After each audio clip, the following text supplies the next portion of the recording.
Hey, I'd like to welcome you to another episode of Mission Matters. My name is Adam Torres, and if you'd like to apply to be a guest in the show, just head on over to missionmatters.com and click on Be Our Guest to apply.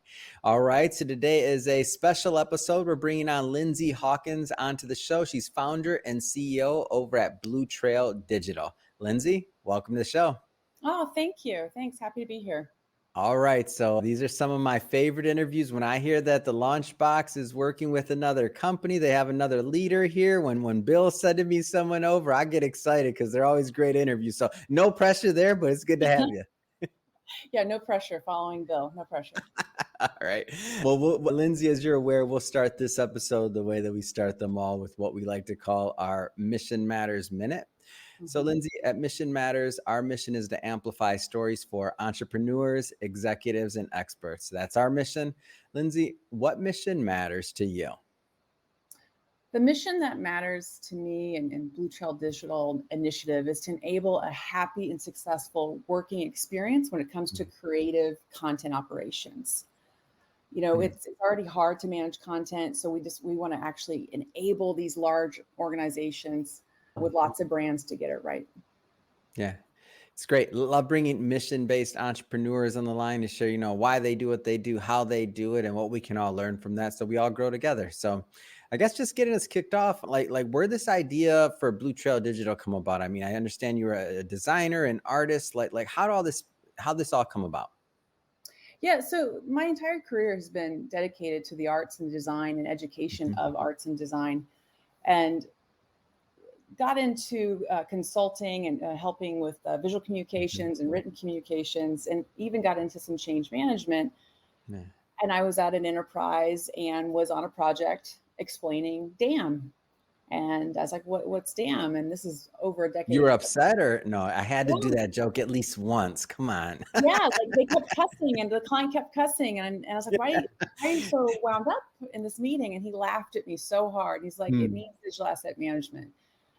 And when I understood the operation behind that, I just was hooked of like, wait. Hmm. So we can actually help designers and marketers get their job done faster and Hmm. efficiently. And I've been in it ever since then, really passionate about it and have an empathetic view as a actual designer.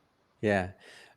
For those that aren't familiar with DAM and exactly kind of what it entails, maybe just let's start pretty basic. Like give an overview of even what that means. So DAM means digital asset management. And what Yep. that means is it's both a noun and a verb. So as a noun, it is an actual technology solution where you can store your files Mm. and you can say, yes, you have permissions to use this, or no, you don't. Hmm. But as a verb, it's the process of how do you get those files in there? Is Mm. there data behind there so you can actually search and find your stuff? Yeah. And then how do you distribute from there and get it to the channels like Amazon or Google or a retail store, for example, or even like a print Mm. service. So it's the experience of moving our creative assets in that digital space to get it where it Hmm. needs to go. And I feel like as time has gone on, whether you're a small company or a large company, middle market, whatever, like the quantity of digital, like once if we go way back when, like Mm. maybe like your digital asset management system, it probably wasn't that. It was just an asset management system. It was a file cabinet. Maybe you had a couple brochures. Like let's go way back. You maybe had a couple of brochures and then it grew from there, right? It grew from there, and maybe you're cleaning it out, like just to think about the physical side of it was, oh, those brochures are old, we're getting rid of them. Again, we're going way back, right? Sure. At one point, sitting in an agency, there's a back room in your agency, and if anyone from agency is listening, they're Yeah. going to be laughing at this. That you would walk in, and it would be from floor to ceiling Hmm. files of client work, and in Yeah. there you'd have like a CD or a zip disk or a floppy disk, and then you'd have the actual printouts of the Hmm. mock-up and everything from there. So yeah, that's so take that Yeah, I want to only take it one step further. We're going to get into AI and all that later, but let's just get in. Let's do the evolution a little slowly because I want people to wrap their head around this one. So we go from that to now, the digital revolution, right? Everything's online. So now you have the combination. Like, so now what challenges does that pose?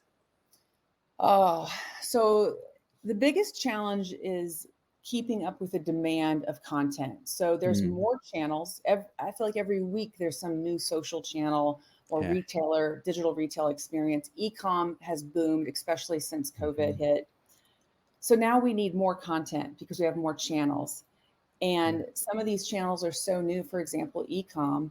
Well, for Mhm. some marketers or designers, they aren't accustomed to what are the actual expectations of how Mhm. big an image is on Amazon. Sorry, Yeah. Amazon, you're a great example. So getting that right can be intimidating if you've never done that before. So that's one of the biggest challenges is just how do you keep up with all the different expectations and all Mhm. the different specs across these channels when you're building a really large campaign for a Mm. brand? And so numbers. So once it would have went from maybe at one point what for a campaign to what? Like, and just random, Oh, I mean, throw it out there. I know that's a broad question, but yeah. I want to wrap my head around this.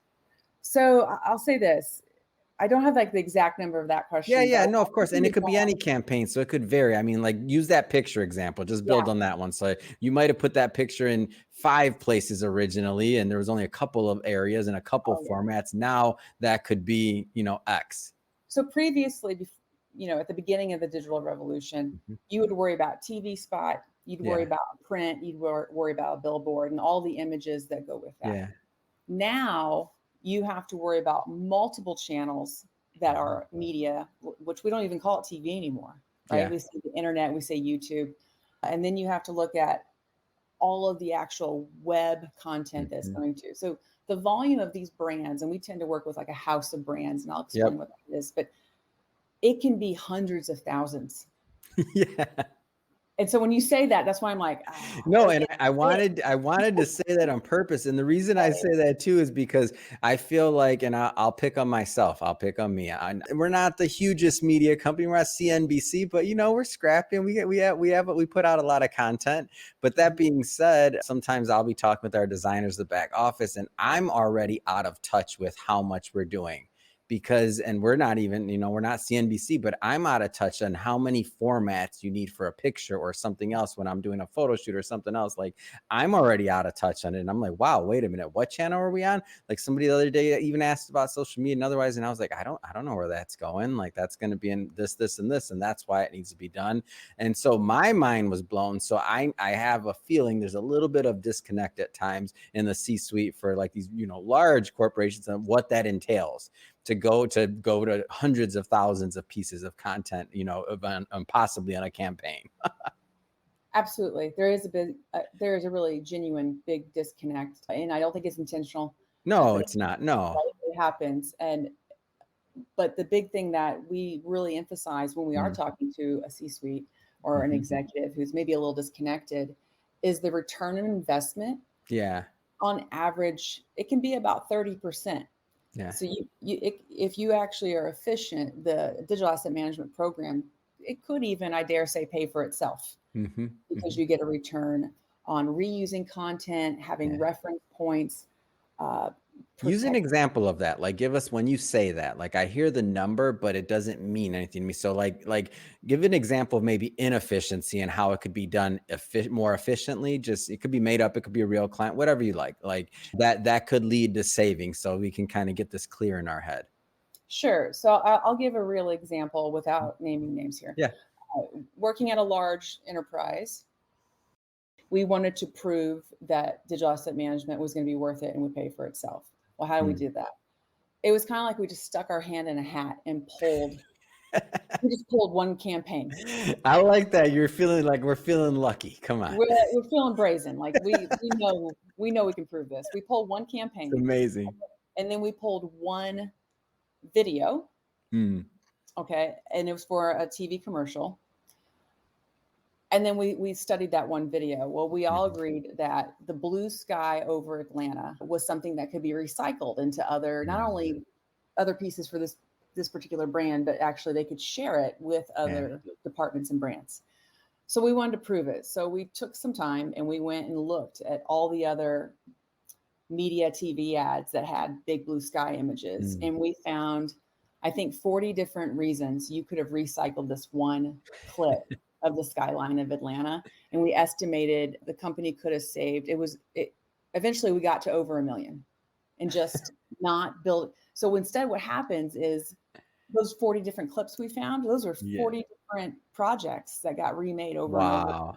That's how inefficient these big house of brands Yeah. can be. And then just to elaborate to make sure I'm understanding that correctly. So then they would, they're going to hire a crew. They got to get all the production staff. They get all that done. They're going out there. They're shooting one particular segment. They're not thinking about the B-roll or all the other stuff that they already paid for, right? So they paid for this. They already have, they own those assets.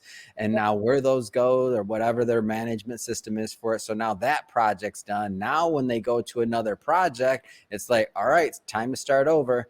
Nobody's looking at, oh, we already got that. Exactly. It's that simple.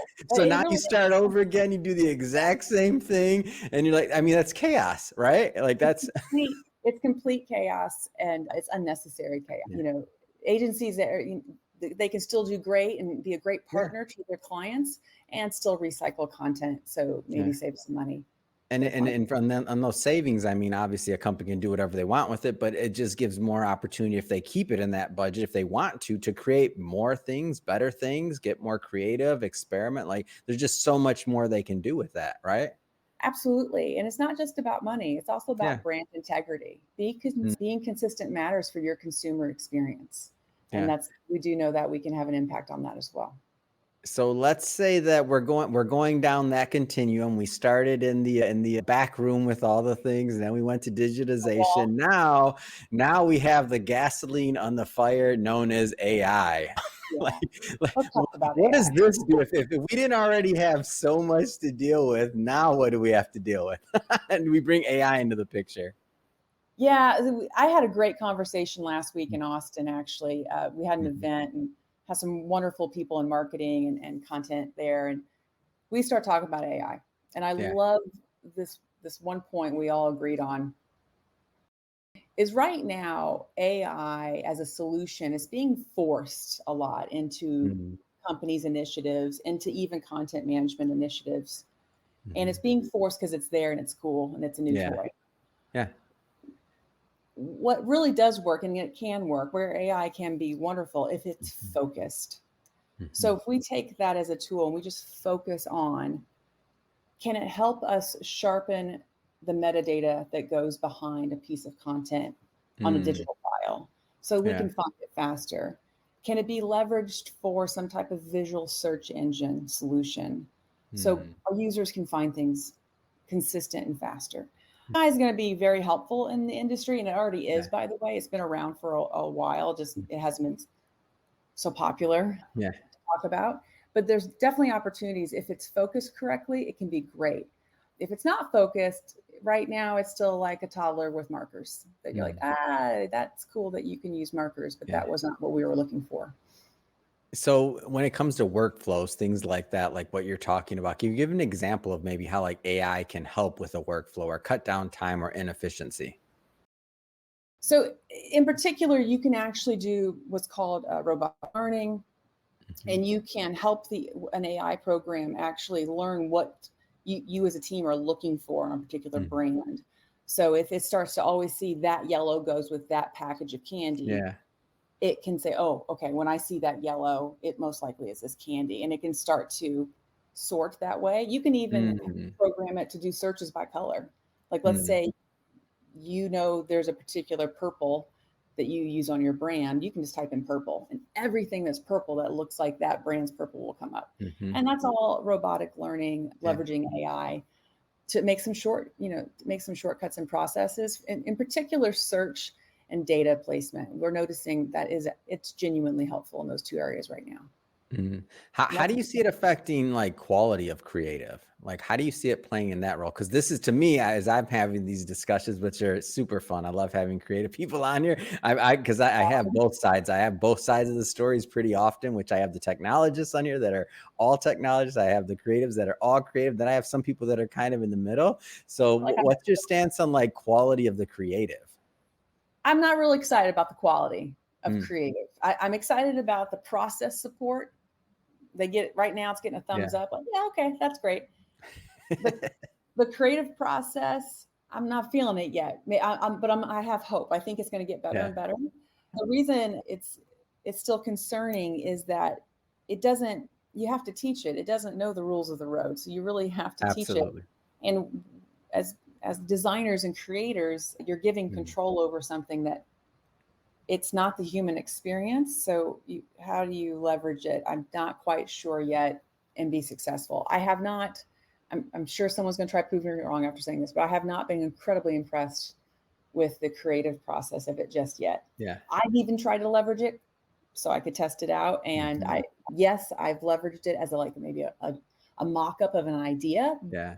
So to give it credit, that can be helpful if you're trying to think through an idea and you want to show it digitally to a client. I've used that. Mhm. Yeah. And now, ironically, I will be building it from scratch because it just didn't really take, but it did help me get the idea across. So there's my Yeah. credit. It can I help. just and it's moving so fast. So if you're watching this in the future, hey, we're doing this Yeah, April relax. Yeah, yeah, 2024. We're doing this in April, and then right, give it a 5 months, and there's gonna be like, oh, by the way, did you see this? right. so, so for now, by the way, I actually agree with your sentiment right now. But what it has done is it's given the novices, and I don't mean novice in a bad way. I just mean just who haven't spent Mhm. their life creating creative and working with the clients. It's given them. I feel like it's broadened the market for people to even have that kind of concept of what it is to be creative and to create ideas and to test things. And even if it's just at the oh, this is pretty cool stage, at least it's bringing those people into the conversation that would have never been in the conversation before. We're kind of on the fringe. So I feel that just the participation alone is going to elevate like through that process, like creative across the board from humans too, I feel like, because it's going to give different ideas, like what you just said. Like it didn't Sure. get you there, but did it spark something? Maybe not on that campaign, but maybe it does in the future. And the spark is what I'm giving credit to. I Yeah. will say this, my design education and also what I've taught my students in the past, Hmm. no matter what changes, because it will change. Oh yeah. Design, the tools constantly moving, always moving. The theories of design are always the same. Those Mm, principles that you learned at the foundation don't change. And I think that's where even the novice, sorry, new designers, mm, you need to get classically trained to really always have that foundation because something else is going to come out after we get over the AI. mm, It's mm. always something new on the horizon for the design industry. It'll never change. Mm. So I'm trying to put myself in your shoes right now. Like you're going into an organization, you're working with them. Either they have some version of a dam system or not. Everything in between. Like you're working with their leadership. I feel like any new thing that you're introducing in an organization, whether it's this or something else, like new concepts, right? Especially getting into the design team and you have to to implement this. Like you're involved. This isn't something that Yes. they plug and play so in the beginning. So that being said, like what is it like how do you communicate, like, and how do you kind of teach leadership in terms of how to communicate these things in these organizations, because I know you're big and you're working with big teams. Yeah. So the conversation usually tends to start within an IT atmosphere or Mhm. maybe a creative operations marketing technology team. That tends to be where we'll start a conversation or Yeah. someone from one of those teams will reach out to us. And it's never because things are okay. If something's Yeah. wrong. It either needs there's something in digital asset management space that needs to be corrected Mm. or activated. By the way, that's fine. That's exactly what we're here for Yeah. to help with those processes, right? And it usually is something like this. They tried something on their own without a subject matter expert Mm. because they thought they could do it on their own, Been there, done that. I'll pick with right? myself. Been there, done that. I thought I could do it. Go ahead. Got it. That's okay. And then a lot of times they end up making it worse. Like Been there, done that. for example, a common thing we see is, and by the way, there's so many amazing content operation and IT Absolutely, solutions, right? There's absolutely. lots of great vendors out there. Yeah, This is, absolutely. but it doesn't mean every single one of those vendors is right for you and your Mhm. company and your team. So a lot of times a common thing we'll walk in is you pick the wrong tech stack for what you're Mm, trying to do. So that's one thing that always stands out of like, it yeah. might not be the best tool, like a flathead screwdriver versus, Mhm. a Phillips head. Like, I don't know, you want to get the right one. And then the other thing, and very commonly we'll find, is they don't have the right brains on the team. For Mm, example, there was one situation, walked in, the company had hundreds of thousands of pieces of content across the world. mhm. They had one librarian, Wow, and they expected this one librarian to just figure it out. And wow.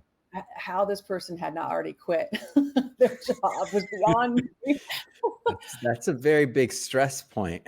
Yeah, They were but very, that very stressed, but we brought relief. And the team now, I think it's still maybe about 15 to 20 people, Mhm. which was the accurate size for the volume of things happening. So Hmm.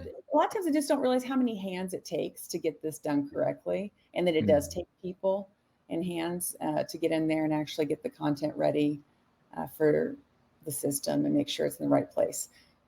So those are the two things that always stand out to me when I walk in. And then the third is sometimes a flat out will be told, like, I'm really scared I'm going to be fired because of making mm, these decisions.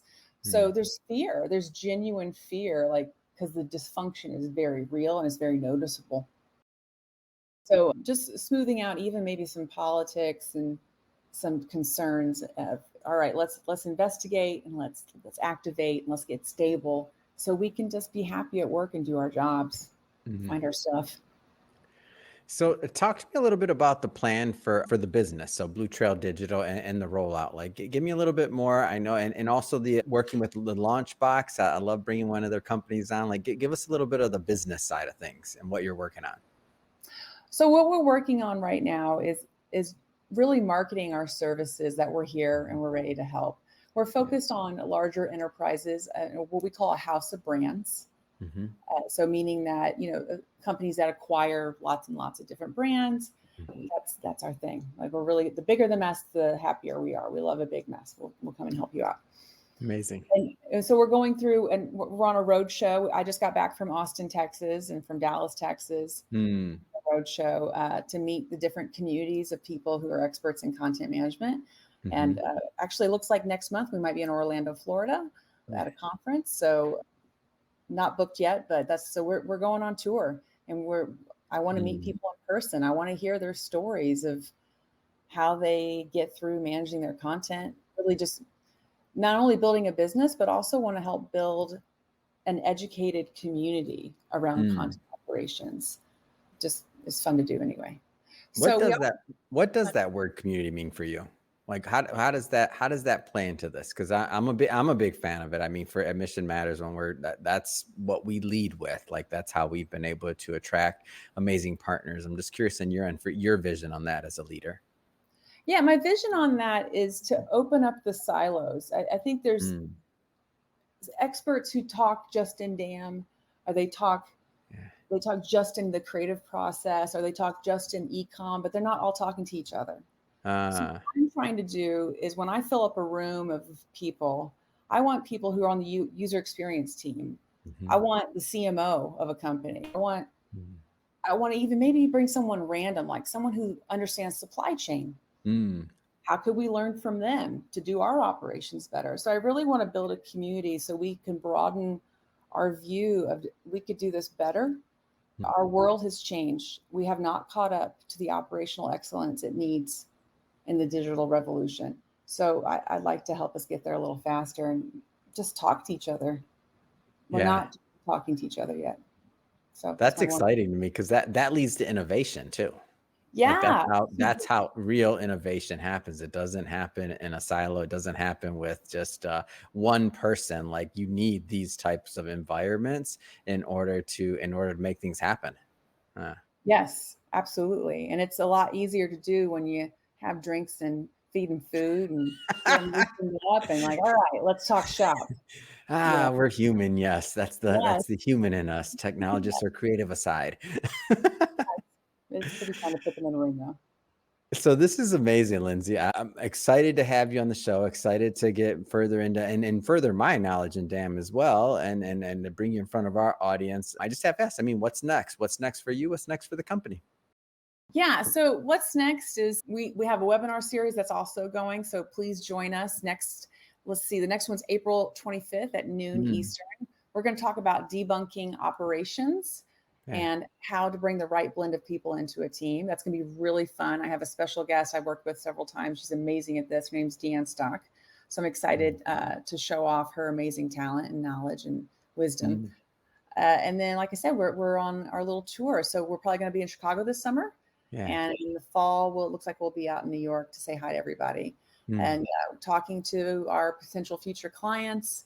And really excited to see how we can help people enjoy their jobs and content. So for that webinar, you got a little teaser for me. What's one because you've worked with the person before? I'm kind of putting you on the spot here. Like, what's one of the Okay. takeaways that you feel somebody's going to get? Because I want people to check it out. So I'm going to brag about her. I've worked with Yeah, do that bragging. That's what I want to hear. Don't be scared, Lindsay. for her. I worked with her and then I worked for her again, but she was my client. And I Hmm. noticed something, and I can't believe how long it took me to realize it. But she always has this just powerhouse team. Wow. And I realized it's her. She Mm, has something about how she leads a team that just makes them elevated. So I asked her about it over drinks one time. Like, mm. what are you doing? Like, what have you done to me? What have you done to them? Like, what do you do? And What are you feeding them? Go ahead. yeah, exactly. But she went into this whole philosophy I've never heard her speak of Hmm. about creating the right environment, Wow. seeing people's talent, and also she has an ability to see who's going to get along really well and who isn't. uh, That's there's two sides of that. I'm in. Go. she's pretty accurate. Not 100% accurate, but I'd say she's like 91% accurate. But she's going to discuss it with us and really tell her trade secrets of how she does this. And I sincerely think she's one of the best at it I've ever watched when it comes to Mm. leading a team and building a team. So I've learned a lot from her, Mhm. and I can't wait to share it with everyone else who wants to listen in. Amazing. So, Lindsay, if somebody's watching this or listening to this and they want to learn more about Blue Trail Digital or the webinar or just follow the journey, I mean, how do they do that? Yeah, so you can look me up, Lindsay Hawkins. You can find me on LinkedIn, and you can also find our group, Blue Trail Digital, on LinkedIn, or just go to bluetraildigital.com, and our website's there, and you can reach out to us. Love to chat. Amazing. And for everybody watching and listening in, we'll put all that information in the show notes so you can just click on the links and head right on over. And if this is your first time with us and you haven't hit that subscribe button yet, this is your very personal invitation. Hit that subscribe button or that follow button. This is a daily show. Each and every day, we're bringing you new entrepreneurs, new experts, new leaders in their fields, and we don't want you to miss a thing. Lindsay, this has been so much fun. Thank you so much again for coming on. I appreciate it. Thank you, Adam.